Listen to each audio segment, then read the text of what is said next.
கர்த்தருடைய பரிசுத்த நாமத்திற்கு மகிமை உண்டாவதாக. நீ சகலத்தையும் திருப்பிக் கொள்வாய் என்ற தலைப்பில் ஒரு செய்தியை நாம் தியானிக்க போகிறோம். யாரெல்லாம் சகலத்தையும் திருப்பிக் கொண்டார்கள் என்பதை நாம் இந்த செய்தியில தியானிக்க போகிறோம். இது நமக்கு கொடுத்திருக்கிறதான ஒரு நியமமாக இருக்கிறது. கர்த்தர் நமக்கு இதை ஒரு வாக்குத்தத்தமாக கொடுத்திருக்கிறார்.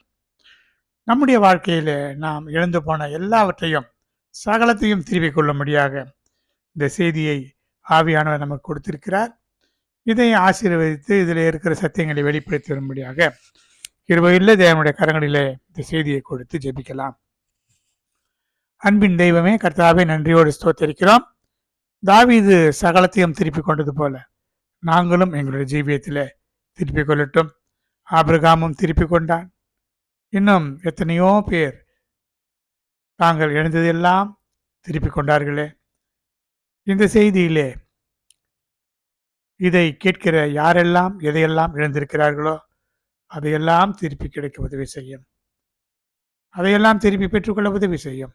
உடைய மேன்மையான நாமத்தை மகிமைப்படுத்திக் கொள்ளும். இயேசுவின் இன்ப நாமத்தில் வேண்டுகிறோம் ஜீவனுள்ள நல்ல பிதாவே, ஆமென். கர்த்தருடைய பரிசுத்த நாமத்திற்கு மகிமை உண்டாவதாக. 1 சாமுவேல் 30ஆம் அதிகாரம் 8ஆம் வசனத்திலே தாவீது கர்த்தரை நோக்கி சொல்கிறான், நான் அந்த தண்டை பின்தொடர வேண்டுமா, அதை பிடிப்பேனா என்று கேட்கும்போது அதற்கு கர்த்தர், அதை பின்தொடர், நீ அதை பிடித்து சகலத்தையும் திருப்பிக் கொள்வாய் என்று சொன்னார். இந்த சரித்திரத்தை நாம் தியானிப்பதற்கு முன்னதாக உபாகமம் 22:1 ஒரு நியமத்தை கர்த்தர் கொடுத்திருக்கிறார். உன் சகோதரனுடைய மாடாவது ஆடாவது வழி தப்பி போகிறதை கண்டாயானால் அதை காணாதவன் போல் இராமல் அதை உன் சகோதரனிடத்துக்கு திருப்பி கொண்டு போக கடவா என்று ஒரு நியமத்தை தேவன் கொடுத்திருந்தார் இஸ்ரவேல் ஜனங்களுக்கு. இந்த நியமத்திற்கு கீழ்ப்படிந்தவனாகத்தான் ஆபிரகாம் நடந்து கொண்டான் என்பதை நாம் வேதத்தின் வெளிச்சத்திலே அறிந்து கொள்ள முடிகிறது. ஆபிரகாமை விட்டு லோத்து பிரிந்து போனான். அப்படி பிரிந்து போன நேரத்திலே லோத்துக்கு ஒரு பிரச்சனை வந்தது. அவனையும் அவனுக்கு உண்டான சகலத்தையும் ராஜாக்கள் சிறைப்பிடித்து கொண்டு போனார்கள். அதை பார்த்துவிட்டு இவன் நம்மை விட்டு பிரிந்து போனானே, நமக்கு என்ன வந்தது என்று விட்டுவிடாமல் தன் மீது இரத்தப்பழி ஏற்படாமல் இருப்பதற்காக தன் சகோதரனுடைய மகனாகிய லோத்தையும் அவனுக்கு உண்டான சகலத்தையும் திருப்பி கொண்டு வந்து அவனிடத்தில் திருப்பி கொடுத்தான். இதுதான் அவனுடைய சத்தியம். நீதிமானாக அவன் இருப்பதற்கு இந்த சத்தியம் உதவி செய்திருக்கிறது. இந்த சரித்திரத்தை ஆதியாகமம் 14ஆம் அதிகாரம் 9 முதல் இருக்கிற வசனங்களில் பார்க்கும் பொழுது இந்த 5 ராஜாக்களும் 4 ராஜாக்களும் யுத்தம் பண்ணினார்கள். அப்படி யுத்தம் பண்ணும் பொழுது சோதோம் கொமரா ஆகிய பட்டணங்களில் இருக்கிற பொருட்கள் எல்லாவற்றையும், போஜன பதார்த்தங்கள் எல்லாவற்றையும் எடுத்துக்கொண்டு போனார். அப்பொழுது சோதோமிலே இருந்ததான ஆபிரகாமுடைய சகோதரனாகிய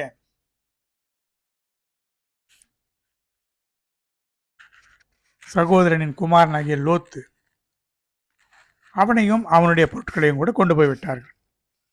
அவன் சரியாக கொண்டு போகப்பட்டதை ஆபிரகாம் கேள்விப்பட்ட பொழுது தன் வீட்டில் பிறந்த 318 ஆட்கள் 318 ஆட்கள் ஆபிரகாமுக்கு அவனுடைய வீட்டிலே வேலை செய்கிறவர்களாக இருந்தார்கள். அதிலே கைப்படிந்தவர்கள் என்று சொல்லப்பட்டிருக்கிறது. கைப்படிந்தவர்கள் என்று சொன்னால் என்ன வேலையை சொன்னாலும் தட்டாமல் செய்யக்கூடிய திறமையானவர்கள். அப்படியானால் அதை காட்டிலும் இன்னும் கூட இருந்திருக்கலாம். இவர்களை ஆயுதம் தெரிப்பித்து தான் என்ற ஊர் மற்றும் இந்த ராஜாக்களை பின்தொடர்ந்து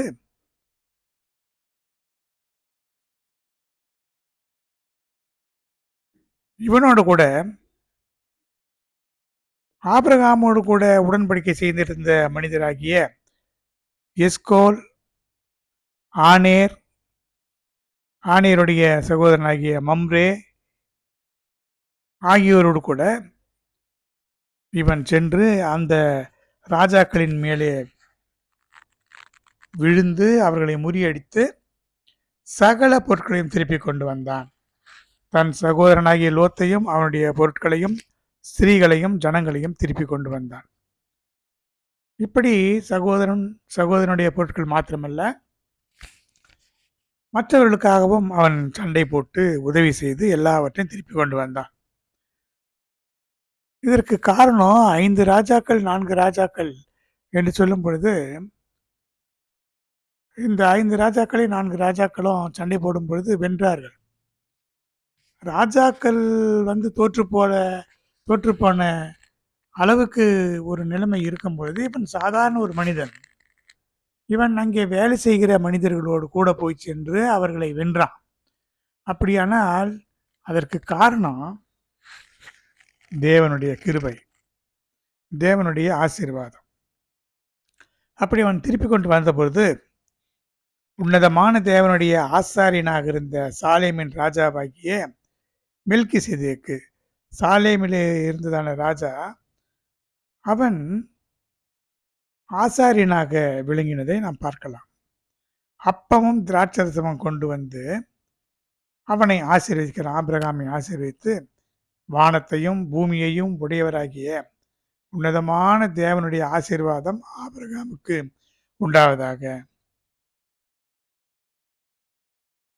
என்று சொல்லி, உன் சத்துருக்களை உன் கையிலே ஒப்பு கொடுத்த உன்னதமான தேவனுக்கு ஸ்தோத்திரம் என்று சொன்னான். ஆபிரகாம் எல்லாவற்றிலும் தசம பாகத்தை கொடுத்தான். இப்படி சத்துருக்களை இவனுடைய கையிலே ஒப்பு கொடுத்ததற்கு காரணம் தேவனுடைய ஆசீர்வாதம் தான்.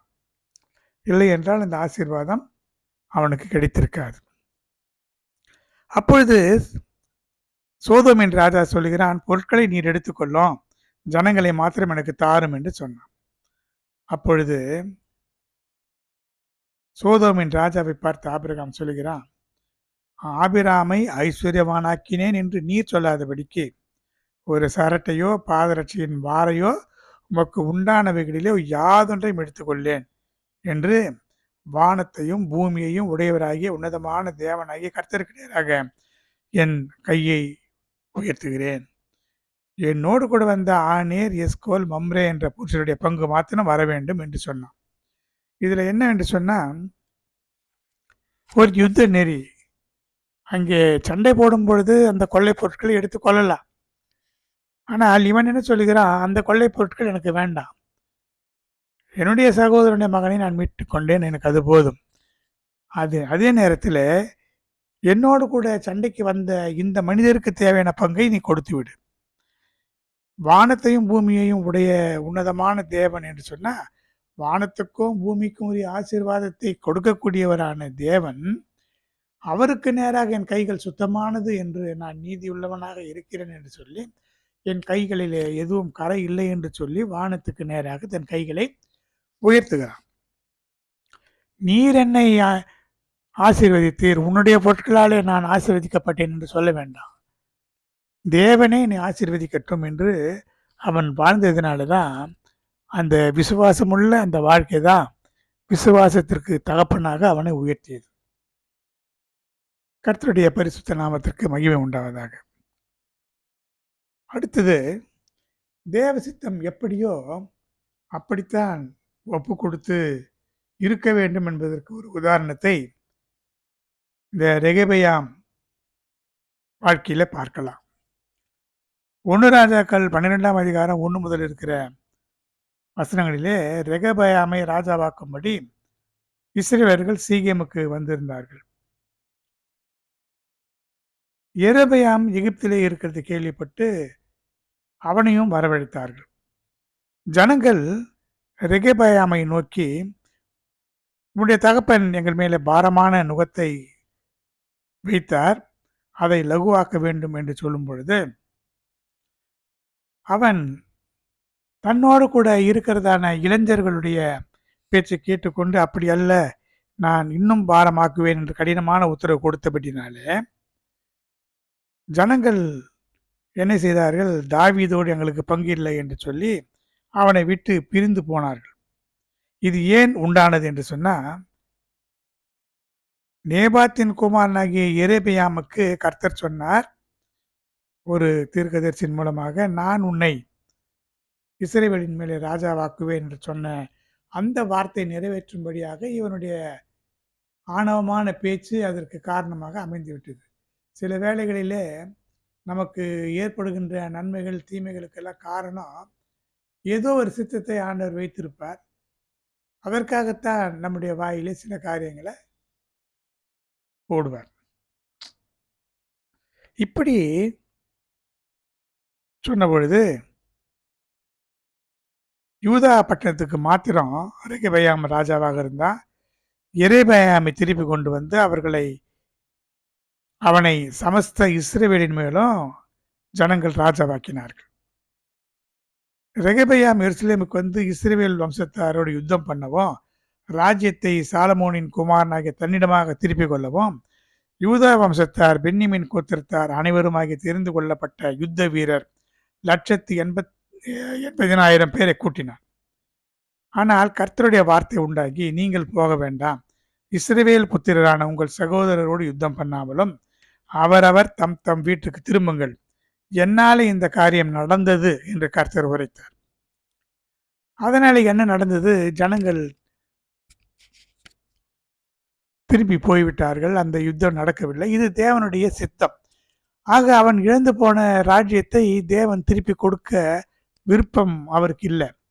அவர் ஏற்கனவே தீர்மானித்திருந்தபடியே எரேபியாமுக்கு ஆட்சி பொறுப்பை கொடுத்தார். ரெகெபயாமுக்கு ஒரே ஒரு யூதா கோத்திரத்தை மாத்திரம் கொடுத்தார்.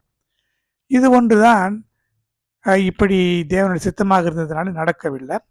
மற்றதெல்லாம் இழந்து போனதையெல்லாம் மீண்டுமாக திருப்பி பெற்றுக்கொண்டார்கள்.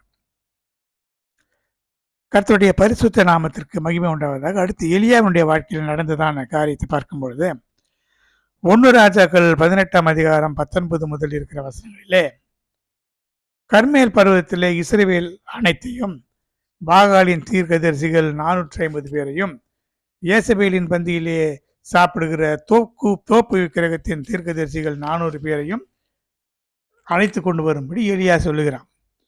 அவன் சொல்லுகிறான், கர்த்தர் தெய்வமானால் அவரை பின்பற்றுங்கள், பாகால் தெய்வமானால் அவனை பின்பற்றுங்கள் என்று சொல்லி ஜனங்களிடத்தில் சொல்லுகிறான். ஏனென்றால் மழைக்கு தெய்வம் பாகால் என்று அந்த பாகால் தீர்க்கதரிசிகள் சொல்லிக் கொண்டிருந்தார்கள். ஆனால் கர்த்தர் மழையை நிறுத்தியிருந்தார். அப்படியானால் மழையை மீண்டும் பெய்விக்க வேண்டும் என்று சொல்லி கர்த்தர் எலியாவிடத்தில் சொல்கிறார், நான் மீண்டும் மழையை பெய்ய பண்ணுவேன் என்று சொன்னதுனால இவன் நிரூபிக்கிறான், தேவனுடைய வல்லமை நிரூபிக்க வேண்டும் என்று சொல்லி பாகால் தீர்க்கதரிசிகள்லாம் அழைத்து கொண்டு வந்து அங்கே அவர்களை பலியிட சொன்னான். எல்லாருமே வந்தார்கள். அப்பொழுது அவன் சொல்கிறான், அக்னினாலே உத்தரவு அருளும் தெய்வமே தெய்வம் என்று சொல்லும் பொழுது மற்றவர்கள் இது சரியான வார்த்தை என்று சொல்கிறார்கள். அப்படி பண்ணும் பொழுது பாகாலின் தீர்க்கதரிசிகள் பாகாலை அழைத்த பொழுது அங்கே எந்த விதமான மாறுதலும் வரவில்லை. ஆனால் அந்திப்பலி செலுத்தும் நேரத்தில் எலியா வந்து, ஆபிரகாம், ஈசாக்கு, யாக்கோபு ஆகியோருடைய தேவனாகிய கர்த்தாவே, இஸ்ரவேலிலே நீர் தேவன் என்றும் நான் உம்முடைய ஊழியக்காரன் என்றும் நான் இந்த காரியங்களை எல்லாம் உம்முடைய வார்த்தையின்படி செய்தேன் என்றும் இன்றைக்கு விளங்க பண்ணும். கர்த்தாவே, நீர் தேவனாகிய கர்த்தர் என்றும் தேவரீர் தங்கள் இருதயத்தை மறுபடியும் திருப்பினீர் என்று இந்த ஜனங்கள் அறியும்படிக்கும் என்னை கேட்டருளும் என்று சொன்னான். ஜனங்களை மாத்திரமல்ல, ஜனங்களுடைய இருதயத்தையும் திருப்பக்கூடியவர் தேவன். பின்மாற்றத்தில் இருக்கிறவர்களை ஏற்ற காலத்திலே அவர் திருப்புவார். அதனாலதான் புலம்பல் 5:20 சொல்லப்பட்டிருக்கிறது, எங்களை உம்மிடத்திலே திருப்பிக் கொள்ளும், அப்பொழுது திரும்புவோம், பூர்வ காலத்தில் இருந்தது போல எங்கள் நாட்களை புதியவைகளாக்கும் என்று சொல்லப்பட்டிருக்கிறது. இப்படி ஜனங்களையும் திருப்புவார், இருதயங்களையும் திருப்புவார் என்பதை இந்த நிகழ்ச்சியிலே நாம் அறிந்து கொள்ள முடிகிறது. அடுத்து தாவீதினுடைய வாழ்க்கையிலே நடந்ததான ஒரு திருப்பத்தை நாம் பார்க்கலாம். 1 சாமுவேல் 30ஆம் அதிகாரம் 1 முதல் இருக்கிற வசனங்களிலே பார்க்கும் பொழுது, தாவீதும் அவனுடைய மனுஷரும் ஒரு யுத்தத்திற்கு அந்த இடத்தில் இருந்த ராஜாவோடு கூட போவதற்காக சென்றார்கள். ஆனால் திருப்பி அனுப்பிவிடப்பட்டார்கள். மீண்டுமாக தாங்களும் தங்களுடைய குடும்பங்கள், பிள்ளைகள், ஸ்திரீகள் எல்லாம் தங்கியிருந்ததான சிக்லாகுக்கு திரும்பி வருகிறார்கள். 3 நாட்கள் நடந்து. அந்த 3 நாட்கள் கழித்து அவர்கள் வரும்பொழுது, சிக்லாகுக்கு வந்து சேரும் பொழுது, அமலேக்கியர் தென்புறத்து சீமையின் மேலும் சிக்லாகின் மேலும் விழுந்து கொள்ளையடித்து அக்னினாலே சுட்டெரித்து ஸ்திரீகள், சிறியோர், பெரியோர் எல்லாரையும் சிறைபிடித்துக் கொண்டு போய்விட்டார். தாவீதும் அவனுடைய மனுஷரும் வரும்பொழுது அது அக்னினாலே சுட்டெரிக்கப்பட்டது. எல்லாரும் சிறைபிடித்துக் கொண்டு போகப்பட்டார்கள் என்று சொல்லும் பொழுது, தாவீதும் அவனோடு கூட இருந்த ஜனங்களும் அழுகிறதற்கு தங்களுக்கு பலன் இல்லாமல் போக மட்டும் சத்தமிட்டு அழுதார்கள். தாவீது மிகவும் நெருக்கப்பட்டான். ஆனாலும் அவனுக்கே அவனுடைய மனைவிகள், குமாரத்திகள் எல்லாம் சிறையாக கொண்டு போகப்பட்ட நிலையிலே அவனே வருத்தப்பட்டு கொண்டு இருந்த போதிலும் அவன் மேலே கல்லெறிய வேண்டும் என்று அங்கே இருந்த ஜனங்கள், எங்களுடைய குமாரரும் குமாரத்திகளும் சிறையாக கொண்டு போகப்பட்டார்களே என்று அவன் மீது கோபப்படுகிறார். ஆனால் தாவீது தன் தேவனாகிய கர்த்தருக்குள்ளே தன்னை திடப்படுத்தி கொண்டான் என்று பார்க்கிறோம். அப்பொழுது தாவீது கர்த்தரை நோக்கி, நான் அந்த தண்டை பின்தொடர வேண்டுமா, அதை பிடிப்பேனா என்று கேட்கும்பொழுது கர்த்தர் சொல்லுகிறார், நீ அதை பின்தொடர், நீ அதை பிடித்து சகலத்தையும் திருப்பிக் கொள்வாய் என்று சொல்லுகிறார். அப்படியே அவன் பின்தொடர்ந்து சாயங்காலம் தொடங்கி மறுநாள் சாயங்காலம் மட்டும் முறிய அடித்தான். ஒட்டகங்களின் மேலே ஏறி ஓடிப்போன 400 வாலிபர் தவிர வேறு ஒருவரும் தப்பவில்லை. அமலேக்கியர் பிடித்து கொண்டு போன எல்லாவற்றிலும், அவர்கள் கொள்ளையாடி கொண்டு போன எல்லாவற்றிலும் தன்னுடைய 2 மனைவிகளையும், சிறியதிலும் பெரியதிலும், குமாரரிலும் குமாரத்திகளிலும் ஒன்றும் குறைவுபடாமல் எல்லாவற்றையும் தாவீது திருப்பிக் கொண்டான் என்பதை இந்த செய்தியிலே நாம் பார்க்கிறோம். இதிலே ஒரு நீதியை தாவீது இந்த யுத்த நெறியாக வைத்தான். போகின்ற வழியிலே ஒரு 200 பேர் மிகவும் விடாய்த்து போய் தாவீதுக்கு பின் செல்லாமல் தங்கிவிட்டார்கள். ஆனால் திரும்பி இவன் வெற்றியோடு வரும்பொழுது அவர்களை பார்த்து அவர்கள் மேலே கோபப்படவில்லை. அவர்கள் எப்படி இருக்கிறார்கள் என்று சுக செய்தி விசாரிக்கிறான். மற்றவர்கள் சொல்கிறார்கள், கொள்ளை உடைமைகளிலே அவர்களுக்கு ஒன்று கொடுக்க வேண்டாம், அவர்கள் மனைவிகள் பிள்ளைகளை மாத்திரம் எடுத்துக்கொண்டு போகட்டும் என்று சிலர் சொல்லும் பொழுது தாவீது சொல்லுகிறான், ரஸ்துக்கள் அண்டையில் இருந்தவர்களுக்கும் பங்கு கொடுக்க வேண்டும், சரி பங்காக கொடுக்க வேண்டும் என்று. ஏனென்றால் கர்த்தர் நமக்கு கொடுத்தார் இந்த கொள்ளை பொருளை, இப்படி நம்ம செய்ய வேண்டாம், நமக்கு என்ன உண்டோ, யுத்தத்துக்கு போனவர்களுக்கு என்ன பங்கோ இங்கே காவலாக இருந்தவர்களுக்கும் அந்த பங்கை கொடுக்க வேண்டும் என்று சொன்னான். இதை இந்நாள் வரைக்கும் இருக்கிற கட்டளை பிரமாணமாக ஏற்படுத்தினான். அது மட்டுமல்ல, யூதாவின் மூப்பருக்கும் சிலவற்றை அனுப்பி கர்த்தருடைய சத்துருக்களின் கொள்ளையிலே உங்களுக்கு உண்டாயிருக்கும் ஆசீர்வாத பாகம் என்றும் சொல்ல சொன்னான். இது தாவீதுக்கு இருந்ததான உன்னதமான ஒரு நெறியாக நாம் எடுத்துக்கொள்ளலாம். அடுத்ததாக ஈசாக்கு வாழ்க்கையில பார்க்கும் பொழுது அவன் 100 மடங்கு பலன் அடைந்து விருத்தி அடைந்து மகா பெரியவனானான். பெலிஸ்தியர் பொறாமை கொண்டு அவனுடைய துறவுகளை எல்லாம் தூர்த்து மண்ணினாலே நிரப்பி போட்டு அந்த பெலிஸ்தருடைய ராஜாவாகிய அபிமெலேக்கு, நீ எங்களை விட்டு போய்விடு, எங்களை பார்க்கிலும் நீ மிகவும் பலத்தவனானாய் என்று சொன்னார். அது மட்டுமல்ல, ஆபிரகாமின் நாட்களில் வெட்டினவைகள், ஆபிரகாம் மரித்து போன பின்பு பெலிஸ்தர் தூர்த்து போட்டவைகள், இவைகளை எல்லாம் ஈசாக்கு மறுபடியும் தோண்டுகிறான். ஆபிரகாம் எழுந்து போன துறவுகள் மீண்டும் ஈசாக்கின் மூலமாக திரும்பி பெறப்படுகிறது. அங்கே ஈசாக்குடைய வேலைக்காரர் பள்ளத்தாக்கிலே போய் அங்கே துறவுகளை வெட்டும்போது நீரூற்றை கண்டபோது அந்த கேராரூர் மேய்ப்பர் இது எங்களுடையது என்று சொல்லி வாக்குவாதம் பண்ணினார்கள். வேறொரு துறவை வெட்டினார்கள், அங்கும் வாக்குவாதம் பண்ணினார்கள். பிறகு அந்த இடத்தை விட்டு வேறு இடத்துக்கு தள்ளி போய் அங்கே துறவு வெட்டும் பொழுது அவர்கள் வாக்குவாதம் பண்ணவில்லை. அதற்கு பிறகு என்ன நடக்கிறது? அந்த இடத்தை விட்டு பிரிந்து போய் வேறு இடத்துக்கு போய் அங்கே துறவை வெட்டினார்கள். கர்த்தர் அங்கே தரிசனமாகி, உன்னை நான் ஆசீர்வதித்து உன் சந்ததியை பெருக பண்ணுவேன் என்று சொல்லி ஆசீர்வதிக்கிறார். அங்கே ஒரு பலிபீடத்தை கட்டி கர்த்தருடைய நாமத்தை தொழுது கொண்டு அங்கே தன் கூடாரத்தை போட்டான். அங்கே ஒரு வேலைக்காரர் ஒரு துறவை வெட்டினார்கள். அப்பொழுது அந்த கேராரின் ராஜா, பெலிஸ்திய ராஜா ஈசாக்கினிடத்தில் அவனே வருகிறான். அப்பொழுது ஈசா கேட்கிறான், என்னைதான் நீங்கள் வெறுத்தீர்கள், பகைத்தீர்கள், துரத்தி விட்டீர்களே, இப்பொழுது ஏன் வருகிறீர்கள் என்று சொல்லும் பொழுது, கர்த்தர் உம்மோடு கூட இருக்கிறார் என்று கண்டோம், ஆகையால் உன்னோடு கூட சமாதானம் பண்ணி கொள்ள வந்தோம். நீர் கர்த்தரால் ஆசீர்வதிக்கப்பட்டவராமே, நாங்கள் உம்மை தொடாமல் நன்மை செய்து உம்மை சமாதானத்தோடு அனுப்பிவிட்டது போல நீரும் எங்களுக்கு தீங்கு செய்யாதபடிக்கு உடன்படிக்கை பண்ணி கொள்ள வந்தோம் என்று சொன்னார். பிறகு ஒருவரை ஒருவர் விட்டு பிரிந்து சமாதானத்தோடு போய்விட்டார். ஒருவனுடைய வழிகள் கர்த்தருக்கு பிரியமானதாக இருந்தால் அவனுடைய சத்துருக்களும் அவனோடு கூட சமாதானமாகும்படி கர்த்தர் செய்வார் என்று நீதிமொழிகளிலே சொல்லப்பட்ட வசனத்தின்படி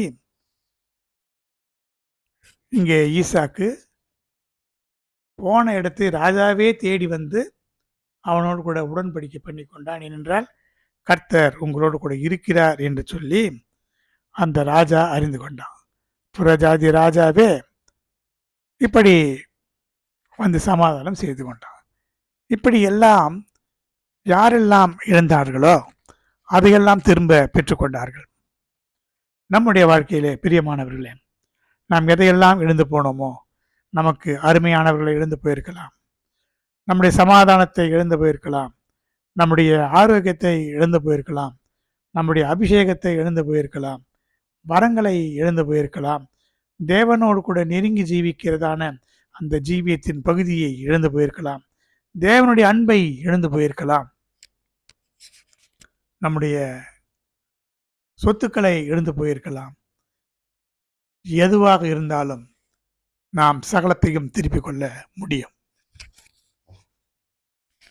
கர்த்தர் நமக்கு சொல்லியிருக்கிறார். தாவீதின் தேவனாகிய கர்த்தர் தாவீதுக்கு சொன்ன அதே வார்த்தைகளை நமக்கும் சொல்லுகிறார். நீ சகலத்தையும் திருப்பிக் கொள்வாய். அவன் கேட்கிறான், அந்த தண்டை நான் பின்தொடர வேண்டுமா என்று சொன்னால், தண்டு என்று சொன்னால் அந்த படை, பின்தொடர். இந்த தண்டு அமலேக்காக இருந்தாலும் சரி, பெலிஸ்தராக இருந்தாலும் சரி, எப்படிப்பட்ட பொல்லாத ஆவிகள் உடைய மனிதர்களாக இருந்தாலும் நமக்கு விரோதமாக வருவார்கள், பொறாமையினாலே வருவார்கள், நாம் ஆசீர்வதிக்கப்பட்டதினாலே வருவார்கள். ஆனாலும் அதை பின்தொடர்ந்து முறிய அந்த ஆவிகளை அடித்து நாம் இழந்து போன சகலத்தையும் நம்மாலே திருப்பிக் கொள்ள முடியும். ஏனென்றால் யுத்தம் செய்கிறவர் கர்த்தர். எனவே தேவனாகி கர்த்தருடைய கரத்திலே நாம் ஒப்பு கொடுத்து சகலத்தையும் திருப்பிக் கொள்ள அவர் நமக்கு உதவி செய்ய, நமக்காக யுத்தம் பண்ண ஜெபிக்கலாம். அன்பின் தெய்வமே, தாவீது எழுந்து போன சகலத்தையும் திருப்பிக் கொண்டான், ஆபிரகாம் திருப்பிக் கொண்டான். இப்படி ஈசாக்கு பூத்துப்போன துறவுகளை எல்லாம் மீண்டும் பெற்றுக்கொண்டான். இப்படி எங்களுடைய சந்தோஷமோ, சமாதானமோ, உலக ஆசீர்வாதங்களோ, ஆவிக்குரிய ஆசீர்வாதங்களோ எதையெல்லாம் நாங்கள் இழந்து போனோமோ, அதையெல்லாம் திருப்பிக் கொள்ள எங்களுக்கு உதவி செய்யும். எல்லாவற்றுக்கும் மேலாக உம்முடைய மென்மையான வருகையில நாங்கள் காணப்பட எங்களுக்கு உதவி செய்யும். இயேசுவின் இன்ப நாமத்தில் வேண்டுகிறோம் ஜீவனுள்ள நல்ல பிதாவே. ஆமீன், ஆமீன், ஆமீன். என் ஆத்துமாவே கர்த்தரை ஸ்தோத்திரி, முழு உள்ளமே பரிசுத்த நாமத்தை ஸ்தோத்திரி. என் ஆத்துமாவே கர்த்தரை ஸ்தோத்திரி, கர்த்தர் செய்த சகல உபகாரங்களை மறவாதே. ஆமேன். ஸ்தோத்திரம், ஸ்தோத்திரம், ஸ்தோத்திரம், ஸ்தோத்திரம், ஸ்தோத்திரம்.